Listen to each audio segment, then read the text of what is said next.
শ্রী শিবায় নবস্তুভ্যাম friends. তো Ankana lifestyle blog চ্যানেলে সবাইকে স্বাগত জানিয়ে নতুন একটা ব্লগ ভিডিও তোমাদের সামনে নিয়ে চলে এসেছি। তো তোমরা সবাই কেমন আছো? আশা করছি ভালোই আছো, সুস্থ আছো। তো আমিও বেশ তোমাদের ভালোবাসাতে আর ভগবানের আশীর্বাদে আমিও বেশ ভালোই আছি।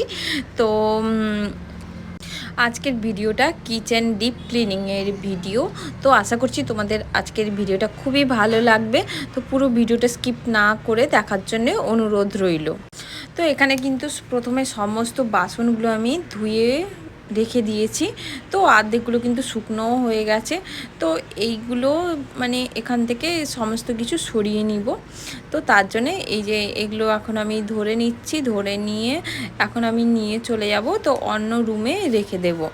এই যে অন্য রুমে নিয়ে চলে এসেছি। তো এখন কিন্তু উপর করে এগুলো রেখে দেব। তো সকালে কিন্তু আমার স্নান টান করে পুজো হয়ে গেছে। তো তারপরে কিন্তু আমি কিচেন ক্লিনিংয়ের কাজটাতে তো সকালের পুজোটা হয়ে গেলে কিন্তু বাসি কাজটা হয়ে গেলে খুব মানে স্নান টান হয়ে গেলে খুব ভালো। তারপরে আস্তে আস্তে ধীরে ধীরে সমস্ত কিছু কাজ কিন্তু করা যায়, এক্সট্রা কাজগুলো।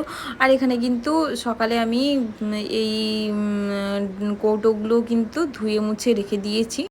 সকাল 4টেতে উঠে এগুলো কিন্তু আমি সমস্ত ধুয়ে নিয়েছি, কারণ জলের যেহেতু প্রবলেম আছে তার জন্য জল এসেছিলো। তো তার জন্য কিন্তু এগুলো সমস্ত ধুয়ে টুয়ে উপর করে রেখে দিয়েছি। জলগুলো ঝরে গেছে। তো এই জায়গাটাও আমাকে খালি করতে হবে। তো ওগুলোও কিন্তু সরিয়ে টরিয়ে রেখে দিয়েছি। আর এখানে এই যে ডাব্বাগুলো, ওই যে তোমার চামচ রাখার ওইগুলো ভালোভাবে ক্লিন করে নিচ্ছি সুন্দর করে।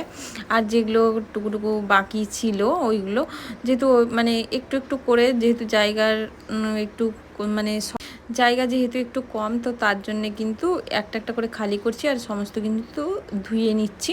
একসাথে তো ধুতে পারবো না, যেহেতু জায়গার শর্ট আছে, আগেই বললাম। তো এটাও বেশ সুন্দর করে ধুয়ে নিচ্ছি। তো আজ কিন্তু ভয়েসটা দিতে আমার খুব প্রবলেম হচ্ছে, গলাতে খুব ব্যথা, তার জন্যে। তো ওগুলো ধুয়ে আবার চলে এসেছি। আর যেগুলো বাকি ছিল এই যে ডালগুলোকে ঢেলে নিচ্ছি। আগের যে ডাব্বাগুলো দেখলো ওগুলো কিন্তু খালি ছিল, খালি করে করে রেখেছিলাম, তার জন্য ওগুলো ধোয়া হয়ে গেছে।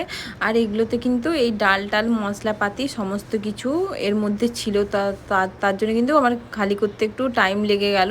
তো তার জন্য এগুলো সমস্ত আস্তে আস্তে করে আমি গুছিয়ে এই বাটির মধ্যে ঢেলে নিচ্ছি।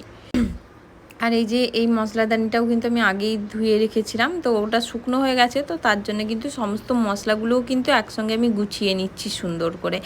এক হাতেই কাজগুলো গুছানো হয়ে যাবে। ধনে গুঁড়ো, জিরে গুঁড়ো আর লঙ্কার গুঁড়ো, হলুদ গুঁড়ো সমস্ত কিছু কিন্তু আমি গুছিয়ে সুন্দর করে রেখে দিচ্ছি। একটা হাতে সমস্ত কাজগুলো আমার গুছানো হয়ে যাবে। আর ও পাশের দিকে মানে যা যা কাচার ওগুলো কাচতে দিয়ে দিয়েছি। আর এখানে হলুদগুলোও কিন্তু হলুদগুলো আমি ঢেলে নিলাম। আর তারপর এখানে ওই ডাব্বাগুলো যে খালি হয়েছিল, ওই ডাব্বাগুলো এবার আমি ধুতে লেগে গেছি সুন্দর করে, ভালো করে। ওই আমার ডাব্বা তেমন মানে অতটাও নোংরা হয় না, তবু একটা মনে দিয়ে যে ধুতে হবে, তার জন্য কিন্তু ধুয়ে নিচ্ছি। তো কয়েকদিন আগেই জানো আমি শিফট হয়েছিলাম নতুন বাড়িতে। তো তার জন্যে মানে সমস্ত ধোয়া মোছা ছিল। তারপরেও কিন্তু আমি আবার ধুয়ে নিচ্ছি। আর মাঝে মাঝে কিন্তু এগুলো 2-3বার করে ধোয়াই হয়ে গেছিলো আমার। কি বলো তো, একটু একটু শেষ হতে থাকে সমস্ত কিছু, তখনই আমি কিন্তু আবার কিন্তু কৌটোগুলো কিন্তু ধুয়ে নিই। আবার এই পুজোর সময় বলো, আরও কিছু কিছু আছে, তো সেগুলোর সময় কিন্তু আবার পুরো ডিপ ক্লিন করে ওখানে ধুয়ে মুছে নেওয়ার পরে তারপরে এখানে চলে এসেছি খাবারগুলো বানিয়ে নিতে। তো দুধ এসেছিলো, দুধ আসার পর দুধটাও গরম করতে বসিয়ে দিয়েছি। আর এখানে কিন্তু প্লেন আলুর তরকারি করে নিচ্ছি। তো আলুর তরকারি আর এখানে লুচি বানিয়ে নিচ্ছি।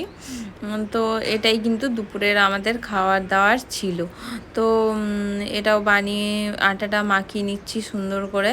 তো আটা মাখিয়ে এখানে আমার লুচিটাও ভেজে নিচ্ছি। দেখো পুরো কিচেন কিন্তু খালি করে নিয়েছি, পুরো কিচেন খালি করে নিয়েছি। এখন আমরা রান্না বান্না করে তারপর খাওয়া দাওয়াও, তাহলে কি হয় জানো তো, রান্না বান্নাটা হয়ে গেলে একটা শান্তি। তারপরে এবারে আস্তে আস্তে ধীরে ধীরে সমস্ত কিছু কিন্তু ক্লিন করতে থাকবো। পুরো কিচেনটা ধুয়েছিলাম। তো পুরো ভিডিওটা দেখলে তবেই বুঝতে পারবে। তো এখানে কিন্তু খাবারটাও বেড়ে নিচ্ছি, খেতে বসে যাব। তো খাওয়া দাওয়া করে এখানে চলে এসেছি কিচেনে। দেখো জালি দিয়ে ঘষতে ঘষতে কিন্তু খুব কষ্ট হয়ে, যখন এসেছিলাম তখনও কিন্তু পুরো ভালোভাবে কিন্তু এইভাবে ঘষে ঘষে ধুয়েছিলাম।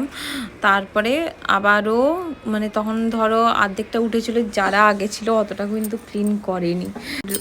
তারপরে আমি কিন্তু সমস্ত কিছু কিন্তু ক্লিন করে দেখো সন্ধ্যেতে তোমাদের সঙ্গে শেয়ার করছি। তো আমার পুরো ক্লিন হয়ে গেছে। আর যখন ধুচ্ছিলাম মুছছিলাম না, তখন কিন্তু কারেন্টটা চলে গেছিলো, তার জন্য কিন্তু অন্ধকার অন্ধকার ভিডিওটাই এসেছিলো। তো আর এখানে ইনোটা পড়ে গেছে, ইনোটা পড়ে গেছিলো, তার জন্য এরকম সাদা সাদা হয়ে গেছে। দেখো ওখানে কিন্তু ওই দাগগুলো যায়নি, অনেক মুছেছি কিন্তু তবুও কিন্তু যায়নি। কিন্তু কি করব বলো, যতটা পেরেছি করেছি। তো আজকের ভিডিওটা তোমাদের কেমন লাগলো কমেন্ট করে জানাতে ভুলো না। আজকে এই পর্যন্তই, দেখা হচ্ছে নেক্সট ব্লগে। তোমাদের পুরো কিচেন ডেকোরেশনের ভিডিওটা তোমাদের সঙ্গে শেয়ার করব। তোমরা সাথে থেকো, পাশে থেকো। টাটা সবাইকে।